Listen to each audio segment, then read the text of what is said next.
Chapitre 7. Issur et Verminachai. L'interdiction de manger le membre d'un animal vivant et ses implications. C'est la troisième mitzvah à laquelle sont contraints les enfants de Noach, l'interdiction de manger le membre d'un animal vivant. 30. Un enfant de Noach n'a pas le droit de manger le membre d'un animal vivant, bétail, animal sauvage ou volaille, et de le manger alors que l'animal est encore vivant comme il est écrit dans Genèse chapitre 9 verset 3, « Mais de la chair encore vivante, vous ne mangerez pas son sang ». Cela signifie qu'il est interdit de manger la chair d'un animal dont la vitalité réside encore dans son sang, c'est-à-dire qui est encore vivant. De même, tout membre ou toute viande arrachée de la bête, quelles que soient les circonstances, alors qu'elle est encore vivante est interdite à la consommation. Les sages ont inclus dans cette loi l'interdiction de manger la viande arrachée à la bête vivante, même une fois que l'animal serait mort. La raison de cette loi, c'est qu'il est interdit d'agir avec cruauté envers un animal. Nous devons nous conduire avec compassion. Même quand les animaux sont à la merci de l'homme pour constituer sa nourriture ou pour le servir, il ne doit pas le faire pour s'amuser.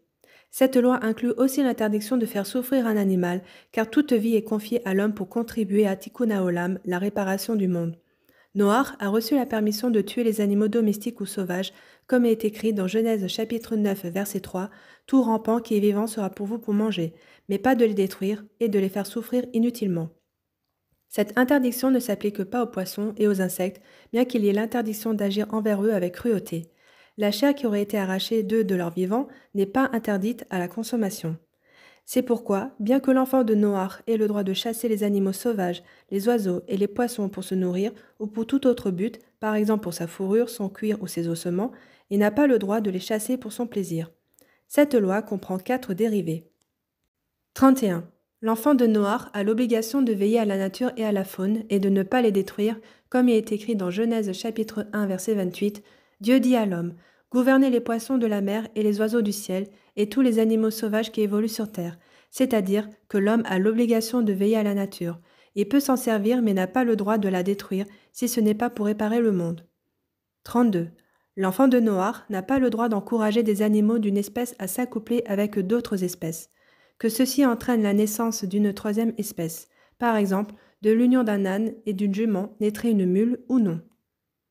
33. L'enfant de Noach n'a pas le droit de procéder à des greffes d'arbres fruitiers de différentes espèces entre eux ou d'arbres fruitiers avec des arbres sans fruits, mais il peut greffer entre eux des arbres qui n'ont pas de fruits.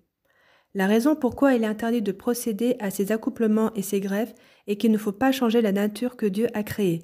Lui connaît les besoins de chaque espèce et du monde et il ne faut pas ajouter notre logique à son intelligence comme pour insinuer qu'il aurait manqué ou oublié quelque chose dans son monde et qu'il manque quelque chose à la nature. 34. Certains Rishonim, premiers décisionnaires, estiment qu'un enfant de Noach n'a pas le droit de castrer un être humain ou un animal, mais la halacha n'est pas tranchée ainsi, puisque le Rambam a omis cette loi dans ses décisions. Néanmoins, ceci est interdit à l'enfant de Noach comme une loi logique. En effet, cela implique plusieurs interdictions. Castrer un être humain consiste à le blesser, voir décret 40. Castrer un animal consiste à le faire souffrir.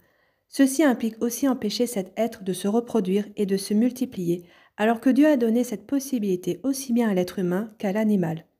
Il est donc interdit de castrer un être humain, homme ou femme.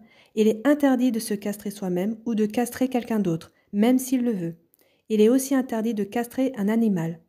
Comme ce n'est pas une interdiction de la Torah, mais une conduite morale, si vraiment il y avait un grand besoin d'y procéder, on pourrait le permettre si c'est pour le bien de l'être humain. C'est aussi la raison pour laquelle il est interdit de procéder à des opérations transgendres, car cela implique de changer la création telle que Dieu l'a voulu, sans compter que c'est une abomination. Voir décret 46.